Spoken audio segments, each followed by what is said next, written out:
circles go, looking for a honey drop. Till you vanish, till you drop. Oh, oh, oh, go round and round in circles go, wishing for a honeymoon in the night till you die. Oh, oh, oh, go round and round in circles go, stranded in a ghostly dance,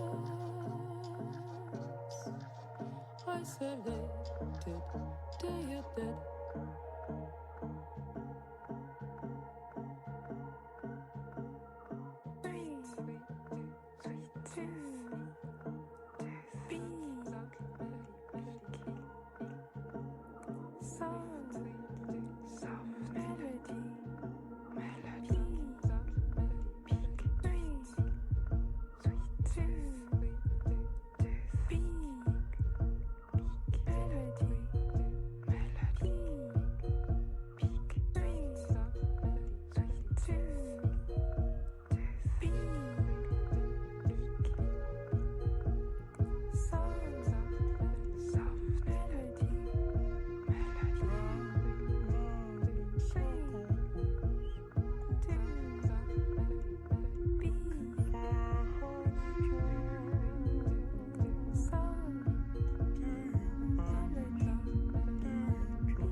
As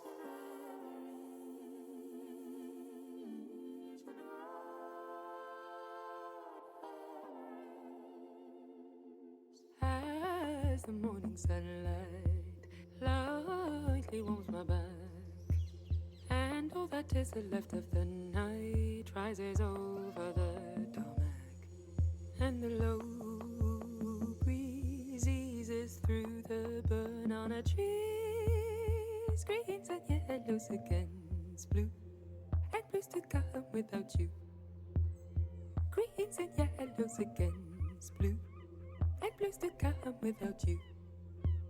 Lonely upon buds of violet, and the sound of silence. Hello, everybody. Welcome to episode 3 of A Pacific Point of View. My name is Carix, and with me is the ever lovely Mabinogi. How have you been this week?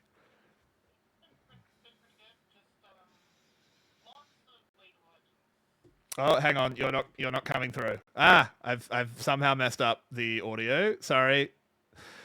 I don't know how this has happened. I should have checked this before we went live. No, not yet. Sorry. Now you can. Go ahead. Good start. It's fine. Lots of. Been watching lots of League of Legends over the past week, catching up on some of the LPL and LCK I've missed. And of course LCP. Going over games, going over some of the new prospects that have to look at and sort of get an idea of what to expect out of them moving forward. Yeah, but it's just like a lot of League. Yeah, look, there is a lot to talk about in the LCP this week. I think our last week of games was super interesting, and as you said, there are some pretty big changes going in this week to teams that people really do care about. But we will start, as we often do, with just sort of a quick roundup of last week's games. Saturday was CFO, DFM, MVK versus GARM. CFO versus DFM, there's actually a fair bit to be said. This was a 2-1 win for CFO, but they didn't look good. No, they, I mean, you should not be losing a game to DFM. Exactly. DFM should be going winless this split. Well, and now they're not. DFM, and like the game 1, oh my lord. Pangyong, once again, just could not stand up in lane. Could not stand up in team fights, and they wanted to try and redo what Ground Zero did to DFM in the first week with just an early lock in of the Gnar for rest, but CFO cannot play with Gnar, and this isn't a rest problem. It's the rest of the team. As far as I could see throughout the game, there was some issues where he should have gone in earlier, or but I don't know the cons. I don't know if he was being told to wait or whatnot. But they played around the played around the Gnar transformation so poorly. When he had to when he teleported in to be at an important dragon at the end of the game, as soon as he arrived, they didn't give him any time to go manage it, put his rage bar into the right side. They just straight up engage, and you have a mini Gnar who cannot join the fight, who cannot do anything. There was also, I think, in that game, he landed like a 4-man, like perfect Gnar bar, teleports in on the transform, literally could not play it any better, jumps, flashes in, gets a 4-man Gnar, and then Pangyong is zero ults no. Pangyong was. He was that is genuinely one of the worst professional Azirs I've ever seen. Yeah, genuinely used. There's a Knight from BLG has a famously bad Azir. He was better. He's better significantly. We just have to. We also have to state that Knight's Azir being bad is from where Knight is as the best, or top 2 mid laner in the world. So it's just and him not being able to put up any resistance in the mid lane means your pick of the jungle of Pantheon does nothing, and can't link up with 2274 on Nico. And Nico is kind of a fake pick now. It's definitely so much worse than it used to be, but it's these two together should be able to create some sort of pressure on the map. They had none. Yeah, They had look, none because they couldn't play through mid. yeah, look, it was just pretty pathetic overall. In game 1 from CFO, game 2 and 3, look, they kind of crushed them. They picked like Twisted Fate for Pangyon, where it was just like someone else could basically play StarCraft with him, tell him where to go, and that worked. But they shouldn't be dropping a game. We said last week that this CFO team was dead in the water. We just said that the vibes were like very clearly rancid. They weren't working together. Shadow and Pangyon had negative synergy, which was on display again, particularly that Azir game. So they've made some big moves. Marby, do you want to go over how CFO are fixing their split? So CFO have swapped out Pangyon and 2274 for Kino. Oh, sorry, for Pout and Kino in the respective roles. Kino is a long-time veteran of the LCP, PCS, LMS, but he hasn't really been playing at the top teams for a while. People might remember him from Worlds 2022, and 2021 on Beyond Gaming alongside like Doggo, Husha, Wako, where they did it okay. They didn't do that great, admittedly. This was the sort of teams that like lost to into like DFM, the really stacked DFM roster back in the day. Yeah. But he's been fairly consistently high level in the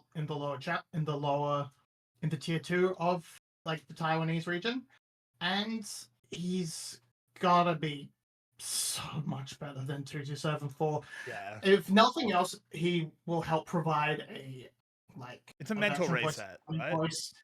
Yeah, like 2274 is simply not ready for this level of play. He could be in a year or two, but at the moment, no. And I think Hino will be able to pair up with Doggo a little bit better and let them play through that bot lane. It's that beyond bot lane that went to Worlds. So, hopefully that will. It literally can't be worse. Like. Incorrect. They could get me. Okay, assuming we're not like going to the depths of oceanic solo queue. Look, I think it's a good change. 2274 was, yeah, as you said, just not ready. Was called up too soon. That has unfortunately been the problem for a couple of LCP teams. I'm sure, like we've touched on it before. Momo, that was on the other side of this matchup. He's just not ready. Needs more time to mature as a player. But DFM just don't have that time. There's not enough Japanese players, but we'll get onto that. The other call up for CFO. This one's a little bit of a bigger name, I feel. Yeah, Pout's a little interesting because he's been on a couple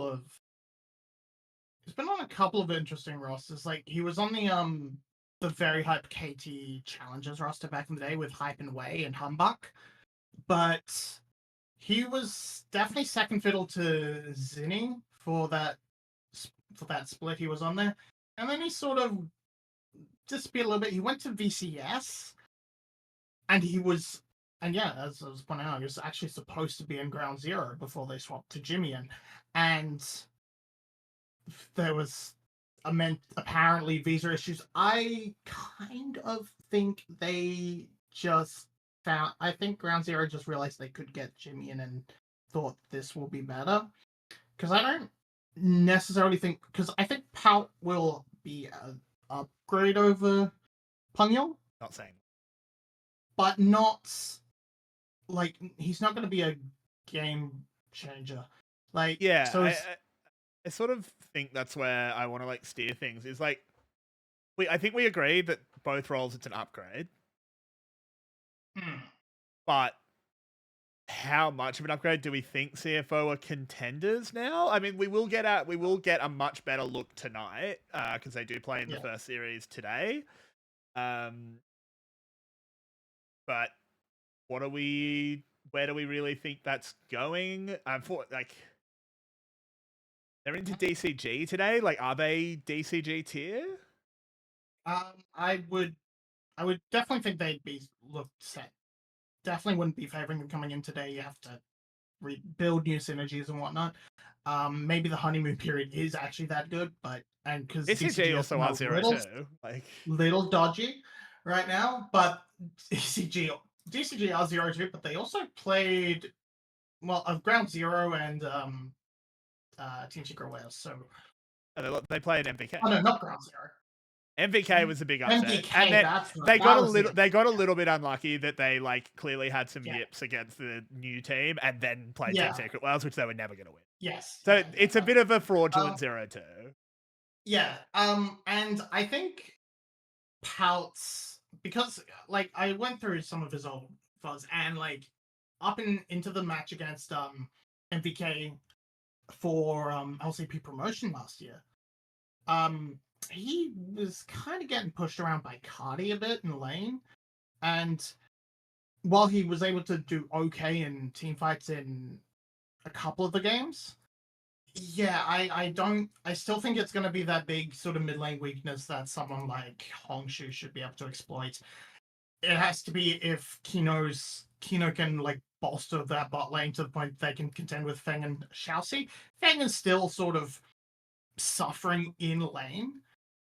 We especially saw that last week against Team Secret Wales, even though Feng was playing team fights a hell of a lot better, still just went down so hard to Eddie and B in lane that it was a struggle to fight back that whole game one. Hard to really read it off how you go against Team Secret Wales, though, to be fair. Yeah. So like I think we have a lot of criticism for Team Secret Wales bot lane, but it's still Team Secret Wales. It's still Team Secret Wales. Yeah, I think in lane, Bia and Eddie are still really good. Yeah. So hard to. Yeah, look, it is hard to say. Look, we'll see. I think, look, it's a good change regardless. I'm glad that CFO is willing to do a change like this. They're willing to really just throw something at the wall, because I honestly think if they hadn't changed anything, they wouldn't have won. Yeah. I think they would have lost everything. However, I will say, one thing I want to talk about for hopes for CFO that they showed that were positives shown against DFM. I think their plans to like move around the map and like cover their weaknesses, especially towards like game 3. Be good. It just showed signs of solid coaching and solid like macro awareness on the map. Like they realized very quickly in game 3 that Fisher was kind of just rolling Pungyong and went, okay, Pungyong, you go play with Momo over there, and Rest will do his thing on I feel like we never really doubt that CFO is well coached. I think both of us have quite a lot of respect for their coaching staff. Rest as well is just a veteran voice in the game. I'm sure he's doing a lot of the shot calling, not that we know for sure. I mean, also that game 2 and 3, like Shadow just went like, all right, screw it, like I'm done with this, man, and just decided to win. Like game 3, there wasn't you were using the Lulu ult for engage. You were just throwing the violin and ulting for the like for CC. The knock-up. Yeah, like they didn't defensive wild growth at all that game. It was pretty one-sided in game 2 and 3. So, yeah, look, I think maybe not this week. DCG, despite their record, I think are a pretty mean opponent, and it does take a little bit of time to sort this out. But I have a lot of faith in their coaching staff, so I do think CFO have a shot of rebuilding their split. Where do you, if you gave a prediction just to kind of close out talking about CFO, end of the split, where do they end up? Not necessarily on the ladder, but like power level. I would still think it's around 7. Still around there. MVK is a team they could beat. DFM, they should be better. I mean, they've already beaten They them. are So better than that's DFM. good for them. It's only a single round robin after all. So I think MVK they could end up above ground zero if GZ has a real rough run of it. But yeah, I think around that sort of 7th place is most likely. Fair enough. We will see. I think I agree that again 6th, 7th place. It was the BCS derby. It was MVK versus Garm, and Drakthar beat MVK. I don't know if the rest of Garm did.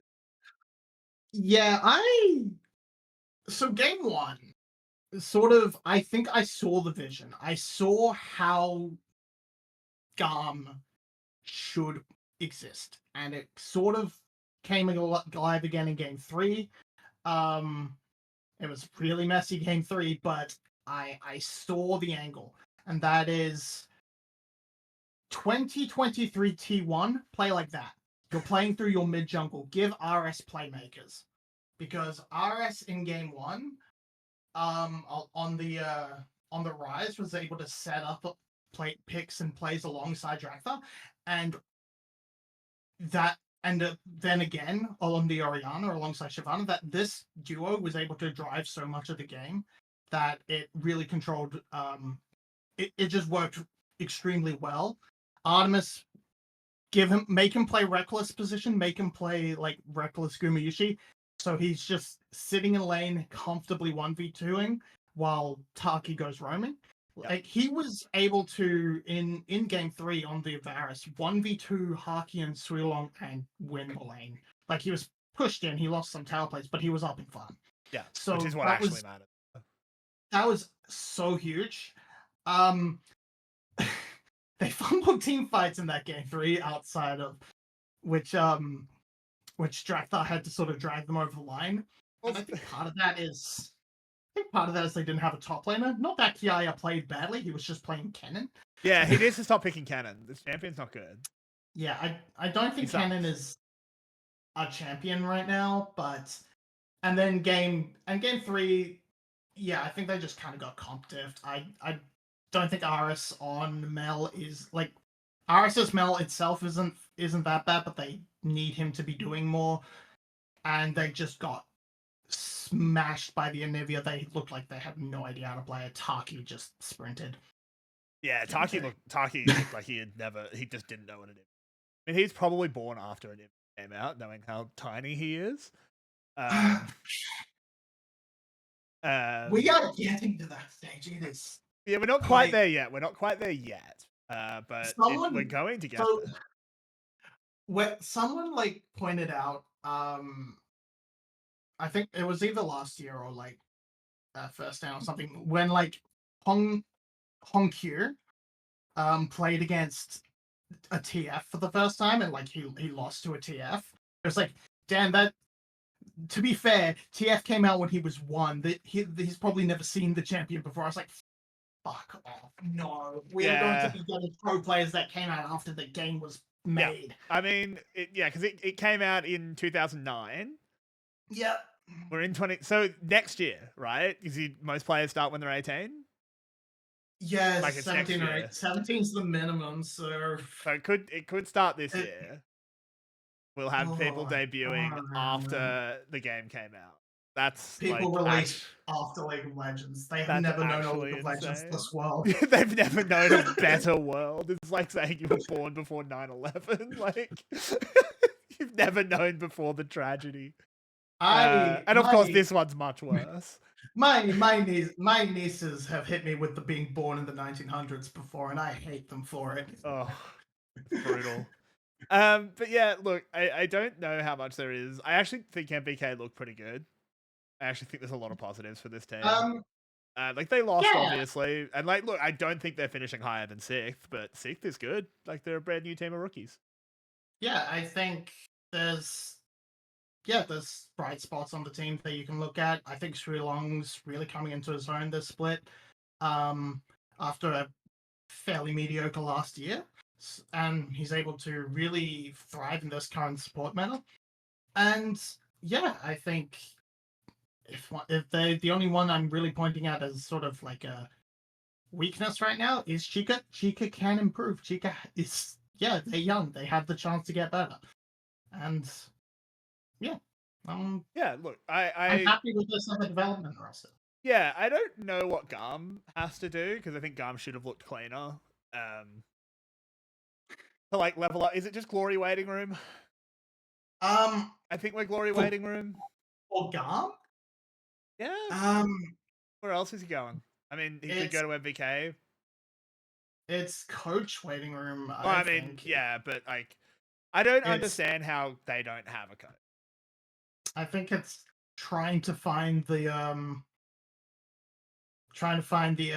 like infrastructure to find a good translator, like what Team Secret Wales has clearly done to pick up. Yeah, but Warhorse. like, there were good coaches in Vietnam. There weren't a lot of them, to be fair. Vietnam Yeah. was always a very weak region in terms of coaching. But like, you're Garm. You have the money. Get, Yeah. I don't know, Steel or something. Yeah, I'm not sure why they don't have a coach. I think the problem with someone like Hanke, as much as I love Hanke, is he's like a pretty soft voice. Like he's not that guy. But then he had Levi to be that guy. Now you don't have Levi. Yeah. You do need that guy that's like really like, I'm gonna take the reins and really drive this. Yeah. So to old head a little bit. Remember Daylor Fnatic? Yes. Back in 20. Okay. Let's go. He didn't know Auntie Marby. He didn't know a thing about League of Legends. He was a poker coach, but he was a strong team management voice, and I think need that sort of coach. Null is fine on a analytical basis, I think, but yeah, mostly they do need a strong voice, which was Levi. I don't want to say, hey, TK, you don't want to come in. TK's got his own thing going on, but I don't know if TK's that guy either, because Yeah, you kind of need to be able to be a bit of a dick. Yeah, I just don't think TK's that guy. Yeah, so I think you just need a better, like, you need you need a much more aggressive, like, management coach, a Coma or a Coach Carter sort of style voice. Yeah, I agree. Not an analytical coach. Yeah, I think analytically they're fine. Like, someone needs to be able to say, hey, Kiaya, your cannon has like a 3% win. Yeah. You don't win games on this champion. Don't pick it. Yeah, pretty much. Like, you, especially with this setup, you don't need it. You don't need it with an Oriana and a Shyvana top side. Yeah. You just wanna. Yeah, I will say, sort of closing out that series, I do think it's very poetic that when all hope seemed lost, we jump onto the Shyvana as our jungle, as Garm, always. Shyvana again. Every time. Well, at least they didn't try fiddlesticks again. Yeah, let's not do that. So moving to the next series, it was Hawks versus Ground Zero. Hawks are the real deal. Hawks are the real deal, and I also want to say, I think Ground Zero are legit. Even though it's a 2-0, that was... Yeah, I think that it was, should have been a 30-game series, but it was won off Exhaust. It was because Exhaust was in the game. Broken button. It's a broken button, and Yumi's allowed to just take it for free. But yeah, I think it was just like game one, really, really strong play out of most of well, pretty much all of the Hawks. Abby kind of got monstered a little bit in lane, but Young, that's just Young, and Abby's really turning out to be a great budget flanger, in that his lane's pretty suspect, but his ability to find value in team fights, regardless, is just very, very important, very impactful. It keeps him amongst the top tier of the league. But it was a really close game. Like, even though, like, Sengoku, not Sengoku, Not Sengoku. It's still SoftBank! SoftBank. It's still Wow! SoftBank. Okay, look, I almost said Starhorn, which Just they say are not Hawks. Starhorn Royal Club. I am just say Hawks. Just say Hawks. That S is throwing me off. Like Hawks. So like Hawks are just like they got off to a really good lead, but great rotations around the map from GZ allowed them to sort of catch up, and in the end, it was just Husha missing a smite that sort of locked the game away from them. That like Shun had to pivot from building his Ceruldas. He had to try and rush that Serpent's Fang, and it just meant he could not get the damage out in time.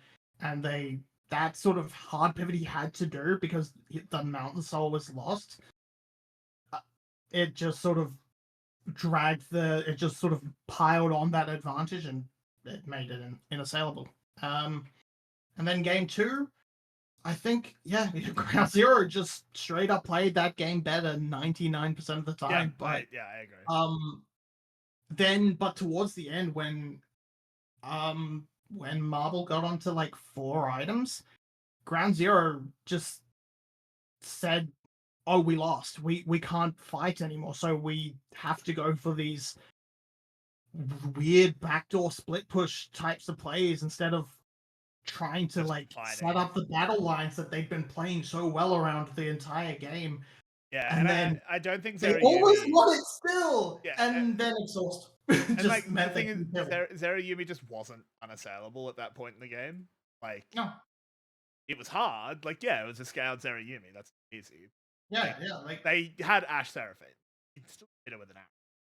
yeah, like most team fights they played extremely well. Like, like the way like SoftBank should have been playing this fight, playing these was like to borrow a term from Nightmare, full contact team fighting, which is your front line attacks their back line, their front line attacks your back line, and you peel by trying to kill the other one. Yeah, Abby was just ulting on the spot to try and like peel, and that was never working. Yeah, the Malphite looked really bad. The Malphite was terrible. And it was I agree with you. I think Ground Zero are like actually super legit, even though Hawks though, that's a team. I kind of want to save a lot about Hawks talk because they're in the obvious match of the week. We'll save a little bit of the chat about them. Do we have much to say about the Team Secret Wales DCG series? It was kind of just a bit of a lacking. The first game was a really fun back and forth. Like they like teams DCG like kind of flub an early fight because of Eddie just monstering Fang. Yeah. So Fang gets down really low and can't join the sort of 3v3 the 3v3 scuffle around the crab. And Hongshu teleports in, but it's a slow teleport, so most of that fight is like a 4v2. And that just gives DCG a great lead. But DCG play their map so well, and keep punishing Team Secret Wales, who just forced so hard again and again and again that they really struggled. They just didn't respect DCG at all. I think trying to sort of mimic what they did in finals last split, but they were punished again and again. And then after they lost the Baron, props Team Secret Wales, they said, "All right, we have to slow down." They slowed down. They gave over Soul Point for free, so Rise could get to his Actualizer, Ergot could get to his Jack Show, and then they could fight again. And then DCG sort of loses the game with a attempt to film Saving Private Florin, which, spoilers for the movie, everyone dies in that movie trying to save Ryan. And then just then the game got unnecessarily extended because Eddie got tower aggro like 4 times. Yeah, he just Um, Eddie just didn't respect the fact that they were raised a couple of times. Yeah. yeah, he so I think he just got the ricochet aggro, just caught him out, and then it took like the pixel. It took like a pixel perfect battle from B to actually close out the game because it was just. It should not have taken that. It should not have been that hard for Team Secret to close it out, but it was. And game 2 was brought to you by the Baja Men. Yeah. Who let the Bucks out? It happens. Yeah, look, I still think Team Secret Wales is clearly the best team in the league. Haven't really been challenged yet. It could be changed for that. I hope it is.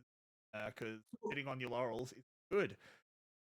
Speaking of this week, let's get straight into it. CFO vs DCG is our first game tonight. It starts in about 2.5 hours. Make sure you're there. I'm not on tonight, single tier, but Pike and Logan will look after you all. What do we think of this one? Relove DCG, obviously 0-2 at the moment, but it's a fraudulent 0-2. CFO with the changes. We've kind of already talked about this, so do we want to just give a brief touch? Yeah, I think it's gonna be. I think it's gonna be a DCG victory. I think it will be a 2-0, but I'm leaning more towards closer 2-0 than a absolute blowout. I think CFO are just gonna need just gonna have a few growing pains, but hopefully the sort of honeymoon phase kicks in and they're able to play like a nice solid series. I do think the weakness of Pout in lane is gonna show some of the same signs. So it might be like, oh, they made these changes and well, they're still losing through the ability to play through mid jungle and play through pressure. But if they just keep going back to if they go back to Drakthar on a carry, Drakthar on a sort of early skirmisher, that isn't like that isn't a Zinzao. Like Zinzao's good, but I think Zinzao is a little bit too weak early right now. And has that later game tankiness with the ult. Yeah. Sort of that mid to late game. I think just a little bit of that earlier game focus and just let Shadow wreak havoc. Yeah, if they can get like might, the Pantheon. yeah, That would yeah, be that like might pretty work. crazy. That might work a little bit better. We'll just have to see how well Pout's laning holds up. Yeah, I suppose we'll see. Look, DCG obviously really need this win. If they start 0-3, the split's kind of done. 0-2 is already super rough, so I think they'll be coming in pretty hard. From CFO's point of view, like as I agree with you, I think it will be 2-0 DCG, but I don't want to judge the changes too hard. Like DCG clearly has it in them to be quite a good team. Like we are expecting this to be our top 3. Coming into the split, we obviously thought top 2. Yeah. Any last words on this series before we jump to the next one that will take us maybe 3 seconds to talk about? No, I think it'll take. I think CFO just needs to They want to try and put as good a showing on as early as possible because they still have to play the big dogs. Right? They still have to play. Oh wait, no, they played the Hawks. Never mind. I think I memory hold the perfect game for some reason. They still have to play the Wales at least and Garm, and so like actually, yeah, no, they want to put it on as good a feeling as possible so that they can have that confidence against the teams that they're actually directly contending with: Ground Zero, Garm, Vikings. Yeah, pretty much. NBK, not Vikings anymore. Sorry. Oh, true. Yeah, whatever. Still Vikings in my heart.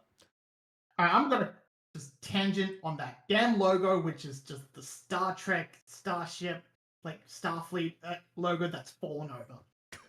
Why? Wow, it really is. The MBK logo. Like, it is. Wow. Yeah, yeah. Look, these teams need to sort out your names. I totally agree. I need to have something fun I can call you, like Vikings or the Gigabyte Marines. Or oysters. Oysters. Or...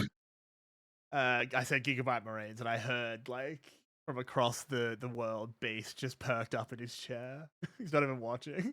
Anyway, DFM versus MVK. This is an MVK 2-0. DFM is not a real team.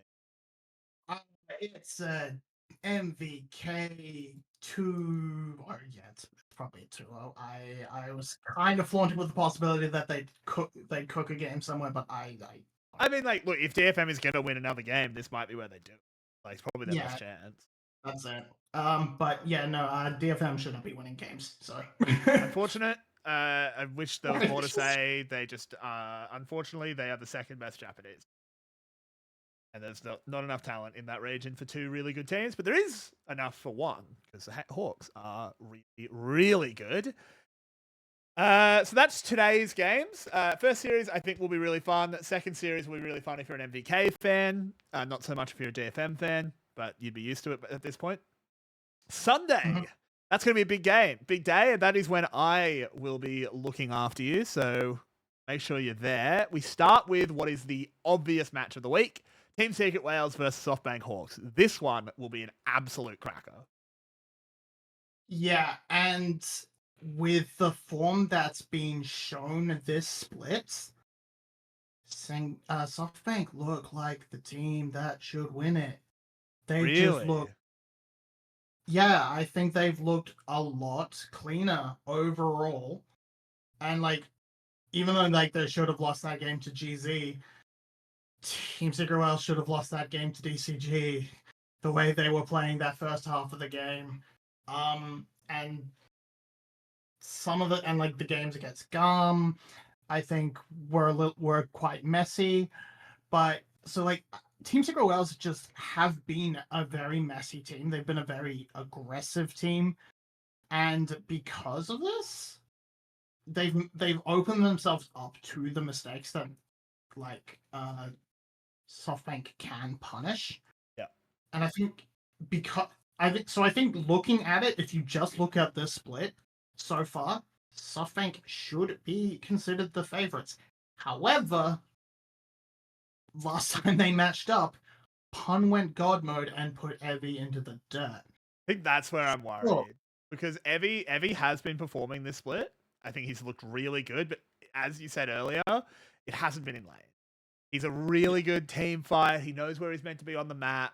Once we like devolve into like sort of that macro phase of the game, whatever we want to call it. But I feel like Pun might just kill him. Yeah. My temperance to that would be, I think Pun's been a lot quieter this split compared to split one. True. Playing out a few of the stranger picks, like the like the air got out of absolutely nowhere from him, and even his Rumble game, he was a very useful 0-4-0 Rumble, but he was a 0-4-0 Rumble. And I think part of this is teams have identified Pun is like the best player on Team Secret Wales and have focused him a little bit more. But and with that in mind, I think this might be enough to sort of stave off that sort of manhandling that was put towards Ebby in playoffs. And I'm going to tentatively say 2-1 Team Secret Wales still, despite all that, because of the historical performance. Coward! Okay, fine. I will be baited 2-1 Hawks. I'm going the other side. I'm going 2-1 Secret Wales, because I still think they're the better team. I think D-Ray is the best mid laner in the league. I think Pun, he's been flirting with the volley bear. I think he's going to crack it back out in this one. And I think he will just kill Evie. Unfortunately, as I said, I really, really like Evie this split, but I think Pun is just so far above the level. I think Team Secret Wales win it 2-1. I definitely do think they will find a way to lose a game. Actually, that's not fair. That's not fair. Hawks will find a way to win a game. Hawks are a good team. You don't have to lose against them. They will beat you. Yeah. That is going to be a really fun one, though. Although I can see this very easily being a 2-0 for the Hawks, in the sense that the Hawks will find a way to win a game and Team Secret Wales will find a way to lose a game. Yeah, okay, you're not wrong. it just needs to be what order does this happen in? Yeah, you're right. But That's the main takeaway. fair enough. Look, I think it's going to be a cracker. I think it's hard to predict. It's a close 2-1 either way. It really just depends who turns up, what they have ready. I think maybe one little ace in the hole is Evie's been posting on Twitter that he's just ridiculously sick. I haven't really checked in a few days, but I know he was last week. I hope he's okay. Obviously, that's actually the most important thing is that he's okay. But he kind of last week, because he played really well last week. It was kind of his his Michael Jordan flu game, because he was not super healthy. So hopefully he's okay. But might have missed some scrims in that, and you don't want to do that leading into a matchup with Pun. Yeah. And then sort of rounding out the week, Garm and Ground Zero. Ooh. This is also a really good matchup. Like, it's not the match of the week because it's not like the first second, but these are two very, very evenly matched teams. Yeah, these two teams are very, very close to each other, and I think right now I'm going to give the edge to Ground Zero because I think currently they're just more cohesive as a unit. I agree. But if Garm does sort of click onto that sort of like just how sort of strong RS is playing individually right now, and link him up and focus on giving him the ball and leading the plays, I think this and trying to model off that sort of T1 style, I think they have the angle to sort of try and take it back, and like because a lot of the laners are performing much better to sort of how we expect of these players, and it's just that cohesion in that mid jungle support synergy that needs to lock together. And so I'm going to say 2-1 Ground Zero, but this is because I think Garm have sort of found an angle, but I don't necessarily know if they will have locked onto it completely yet. Yeah. And it's a very strange style of play. There's a reason only Faker's team does it. It's because they have Faker. Yeah, I mean, you're right. Yeah, it's a very specific style that I think will need a little bit more time to work out for Garm, but I hope that's if they go this route. That's the route I see for them. Whether or not they identify it the same way is kind of always the question. I think something that does give me hope for Garm is Drakthar looked good. I think my biggest problem with this Garm lineup has been Drakthar. He's got massive shoes to fill, which is not fair, but it is the reality. I just don't think he's looked incredible. I think he looked good last week. Obviously, the Shyvana game is a massive standout where he single-handedly won the game. But overall, I mean, the other, I have such a blind spot for Kiaya playing badly, but he needs to sort it out. Yeah, he just hasn't been good. He was better. Not the Cannon game, not so much, but the other two games, I think he was good. Needs to, but we know his level, right? His level is so much higher than this.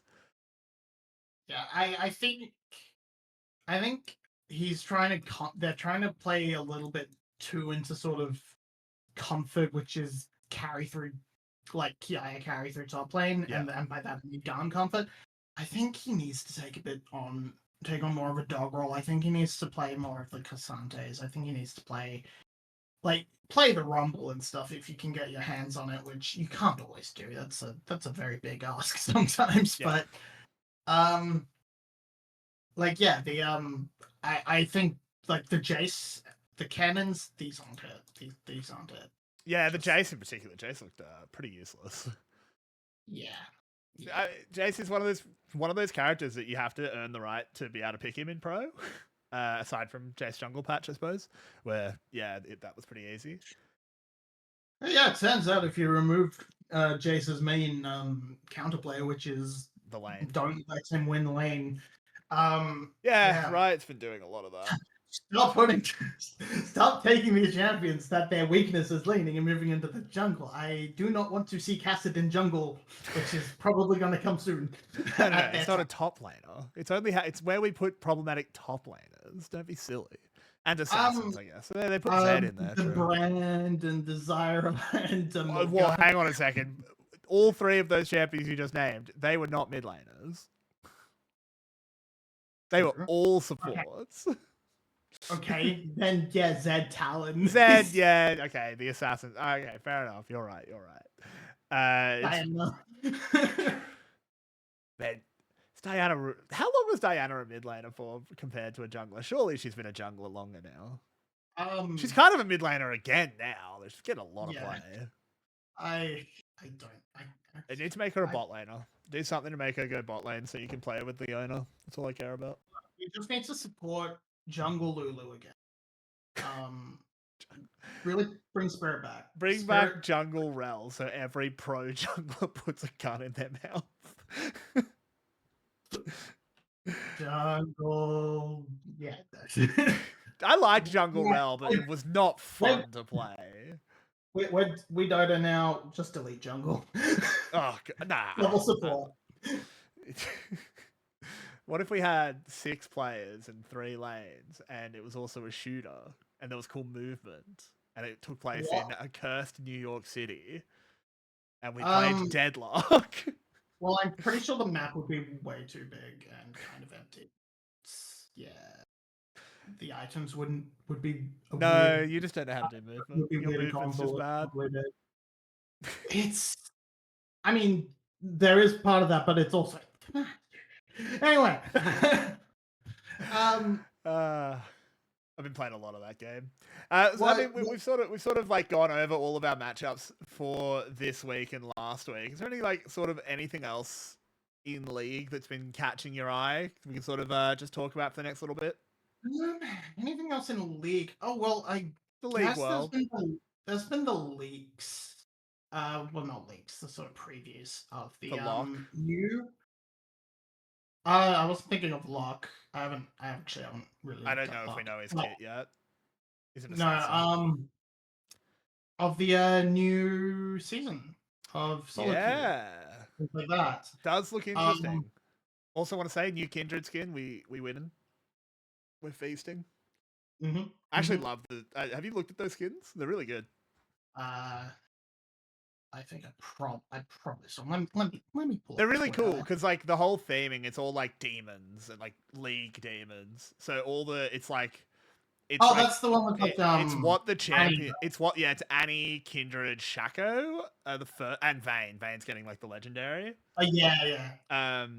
The Vayne, but like the whole theming is like it's how demons see the character, and demons like see emotions as color. So Annie is like just this like complete black void because because all of her grief is in Tibbers, and then when she ults, there's like color everywhere. I actually think it's really cool. Yeah, it's like the same with Kindred. I really like the designs of Annie. Shaco was. He's canon now. With this skin line, he's canon now. He's canon. And with the Vayne one, I was gonna say this skin is like her lore rework, sort of. Kind of. So unfortunately, it's gonna be the like Captain Fortune situation where her like canon skin isn't her base skin. I will say I think it's becoming a pattern that every skin they give Vayne, they add a new voice line where she is very mean to a queer champion. It's becoming a pattern, right? Is this a trait of the character? Is Vayne just homophobic? If she is, can she call me? Sorry. Yeah. But yeah, there's the thing. There are the previews of things like the new Static Shiv rework, which is going to be absolutely nonsense. So interesting. I actually kind of want to like stop that because I looked at it because people have been posting all the clips where like Kai'Sa can hit you with 1W and proc her passive. There's like all these Mhm. clips, and then I actually saw someone doing like an LS style breakdown, except maybe not. Didn't take 4 hours, so it wasn't fully LS style. Of like there is actually no champion in the game that it's good on. Like you lose every fight if you buy Static Shiv first. So talking with like challenger level ADCs that I know of, there's a couple of champs that really like to abuse it. Not just Faris and Kaiser, who are the big sort of showy ones. Senna can proc her, can farm multiple souls at once very easily, and Twitch. Twitch, yeah, I haven't seen anyone doing it on Twitch. That does seem crazy. Twitch just applies passive to everyone straight away. It's So you going on like AP Twitch because then your poison actually means something. well, AP Twitch, the only AP ratio they have is on their CE. slot.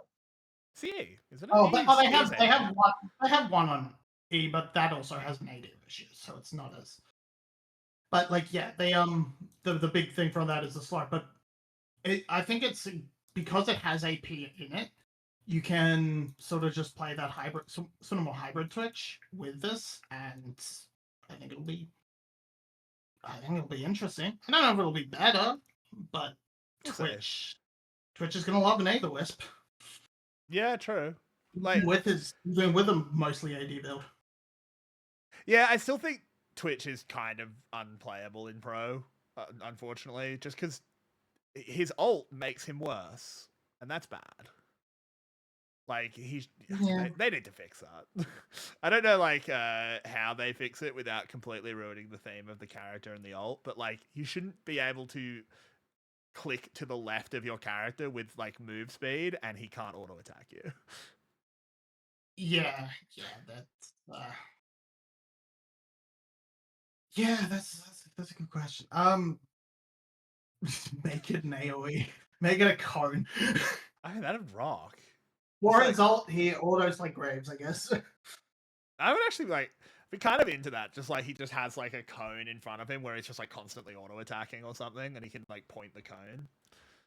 Yeah, because he's meant to be just like spraying, like spray and pray. Just make it like rumble Q sort of thing, or like Corky, where it just is where he faces.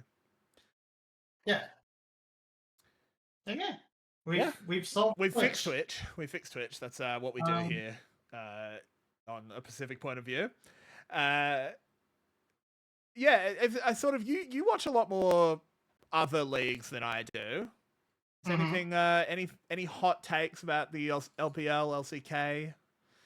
Have you heard the take of BNX wouldn't come second in EU? No, I think the take was they'd come fifth. Can't remember who said it. It was one of the players. Oh god, I don't know. The problem with that is I do not watch LEC. I don't watch LEC either. It's on at a atrocious time. Yeah, it starts at like 3 a.m. for us. It's pretty uncomfortable. So, and unfortunately for me, all the players I used to like in LEC when I did watch it have all retired and moved on. So I feel sad. But yeah, no, I don't know. LCK is in such a weird spot right now. With the current lineup, like, why is KT good? I mean, they're fun good joke until people have hope. I mean, the fun joke, like, they're 5-0. They beat Gen G. They've beat like, who's the other big team? They beat T1. They beat all the contenders except Hanwha Life so far. And it's just like, what? Apparently, all it took was effort. Yeah? All it took was effort. Who I kind of thought retired. So, man, I don't know. It's fun. It's fun. I think LCK is the most fun it's ever been because Gen G isn't just winning everything. Yeah, that is more fun. It is not very fun when your league is just dominated by one team. Yeah, that's like It's like I can't remember what that's like. It's never happened in these regions before. It's certainly not a reoccurring Taiwanese issue. Yep, that's definitely. Yeah, there was definitely no flashes of that. Yeah, Yeah, yeah. It's never happened. Never happened. But I mean, thankfully, it doesn't look like I think the LCP is actually pretty resilient to it, just partially because our best players will always just get raided off to China. Yeah, not a good reason for it not to happen, but it doesn't happen. It's a huge shakeup. I mean, like Team Secret Wales was like the third best team last year, and now they're the first best team. But the other two teams are nowhere to be seen. Yeah, that's crazy. Look, sort of close on the topic. I actually am really excited for LCP at the moment. I still think Team Secret Wales is the best team. That will be decided on Sunday. But I love the fact that, like, genuinely, an LJL team might be the best team in the LCP. Yeah, and like, they are right there, and that's awesome. LJL finally, yes, good. And it is that sort of core, that sort of solo and core of Eddie and Arya back from that DFM roster all those years ago. Exactly. It's not just they've picked up like a bunch of imports that have just carried them. It's like, no, this is cool. Like, okay, Arya isn't Japanese, but he's been in the LJL for donkey's years. He's honorary, as far as I'm concerned. Arya has played most of his career in the LJL. Right? I think last year swapped his residency over. But like, yeah, like Marble was a player that sort of was rolling around the sort of next step down and has of LJL and has finally sort of found his way into the top. And yeah, once Vista made the move over, has stayed pretty consistently with the Hawks. So yeah, that's like some of these guys are looking like lifers. In the region, so which is great. Yeah, that is really good. I think we can say goodbye now. We've had a good chat. There are some really, really good games this week. It starts in about 2 hours. Make sure you're tuned in over at the LCP channel. I'll be in chat with you all.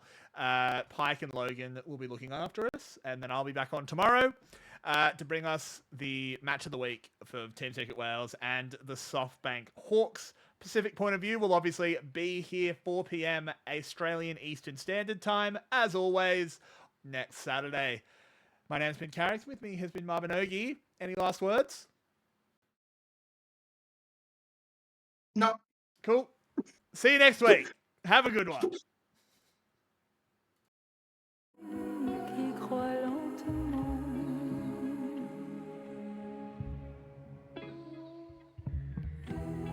La nuit forme des îles, des presqu'îles fertiles.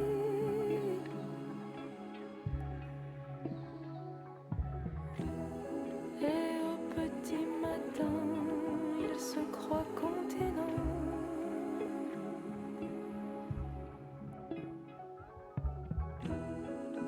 À la lisière, à la frontière, il fait corps et dévore.